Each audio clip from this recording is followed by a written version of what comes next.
પોલીસે જાહેરમાં કાઢ્યું ફિરોઝનું સરઘસ, કાયદાનું કરાવ્યું ભાન।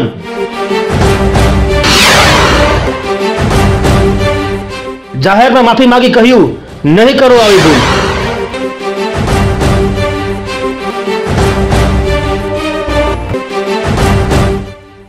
કાલાવડ રોડ પર સદગુરુ કોલોની B302 માં રહેતા અને અમીન માર્ગ પર વિનસ પાન નામે ધંધો કરતા હરેશ ઉર્ફે બાપી શનિવાર બપોર બાદ તેના જ મિત્ર ખત્રીવાડ મેમણવાડના ફિરોઝ ઉર્ફે ફિરિયો બાઇકની ઠોકરે એક્ટિવા સહિત ચડાવી દઈ પછાડી દીધા બાદ અતિ ખુન્નસથી છરીના 37થી વધુ ઘા ઝીકી દઈ ક્રૂર હત્યા નિપજાવી હતી।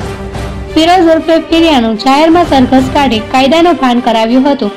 રાજકોટ પોલીસ સામે આરોપીએ હાથ જોડી કહ્યું ફરી આવું નહીં કરું। રિપોર્ટર વાટિયા પૂજા, ગુજરાત લોક ફરિયાદ ન્યૂઝ, રાજકોટ।